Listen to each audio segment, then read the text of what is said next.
Good morning, students. This is your English class. Today in this class we are going to study chapter 8 in your English grammar book. So students, let's open page number 38 in your English grammar book. Now see on the top of the page there is chapter 8. Chapter 8 is about the topic modal auxiliaries. In this chapter we are going to study about modal auxiliaries. So let's start read. Modal auxiliaries or modals are those verbs which are used with other verbs to express possibility, permission, obligations, etc. Modal auxiliaries या modals ऐसे कुछ verbs होते हैं जो कि दूसरे verbs के साथ यूज होता है ये एक्सप्रेस करने के लिए कुछ possibility, कुछ permission, कुछ obligation. ओके मॉडल ऑक्सिलियरीज या मॉडल्स ऐसे कुछ वर्ब्स होते हैं जो कि दूसरे वर्ब्स के साथ यूज होकर ये एक्सप्रेस करते हैं पॉसिबिलिटी, परमिशन और ऑब्लिगेशन को एक्सप्रेस करते हैं.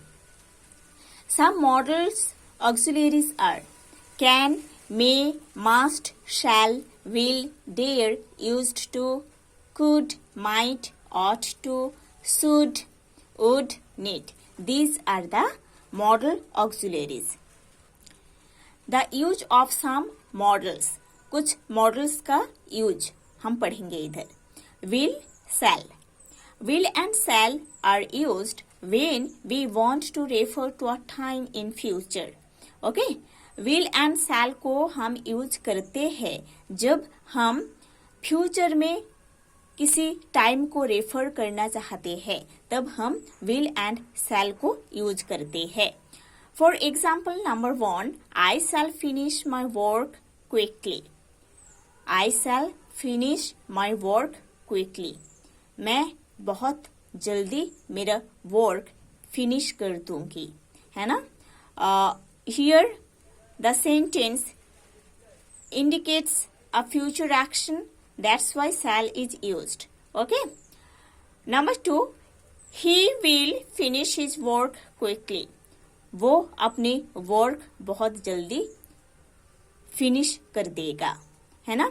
This sentence is also indicates a future action. That's why will is used in this sentence as modal. Okay.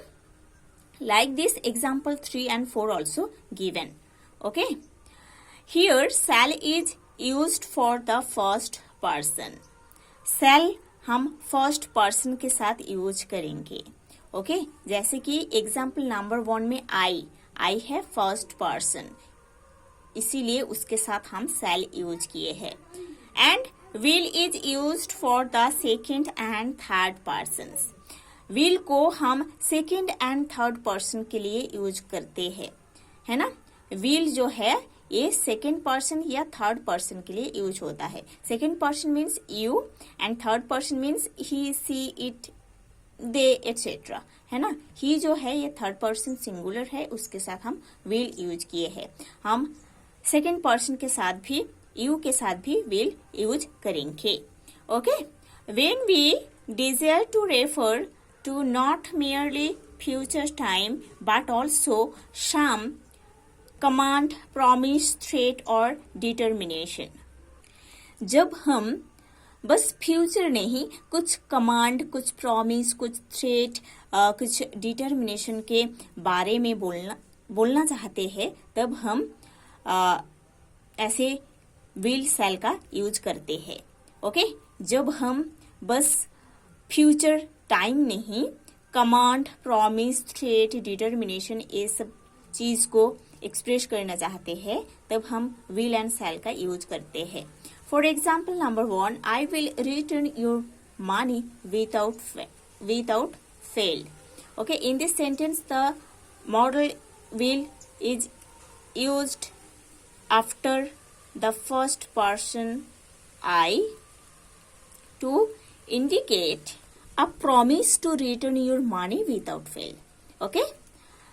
सो पहले सेंटेंस में विल यूज हुआ है फर्स्ट पर्सन आई के साथ जो कि एक प्रॉमिस को इंडिकेट कर रहे हैं.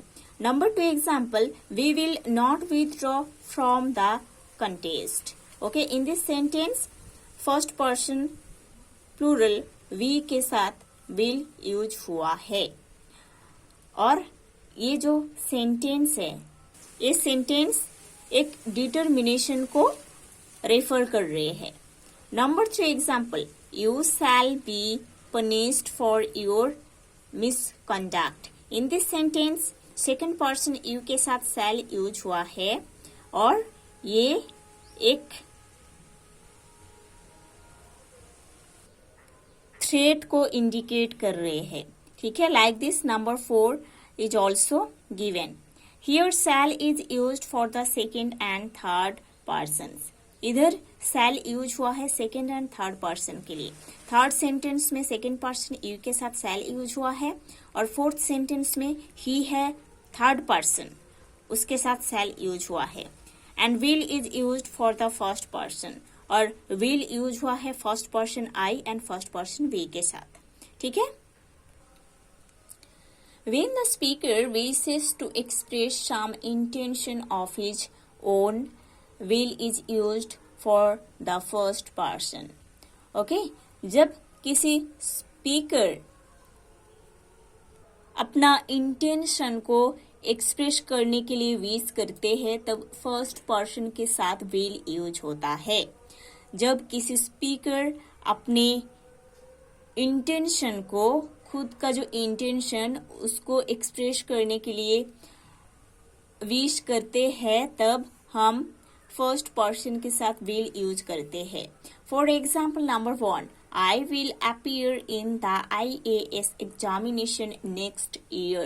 In this sentence, first person I with I will is used to refer the intention of the speaker I. है ना? इस सेंटेंस में फर्स्ट पर्सन आई के साथ विल यूज हुआ है, ये रेफर करने के लिए आई जो है उसका जो अपना इंटेंशन है, डिजायर है, उसको एक्सप्रेस करने के लिए विल यूज हुआ है। Number 2, I won't go to Delhi now. In this sentence first person I के साथ वॉन्ट यूज हुआ है। वॉन्ट विल का जो पास्ट विल का जो नेगेटिव शॉर्ट फॉर्म है वो वॉन्ट होता है। ठीक है, विल नॉट जो होता है ना उसका शॉर्ट फॉर्म है वॉन्ट। ठीक है, सो इधर भी आई के साथ विल नॉट यूज हुआ है, वॉन्ट यूज हुआ है। ठीक है, आई जो स्पीकर है उसका एक इंटेंशन को रेफर करने के लिए। Number 3, we will donate blood in this camp.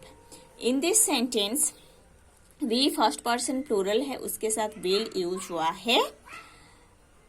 We जो स्पीकर है उसका एक अपना इंटेंशन को एक्सप्रेस करने के लिए।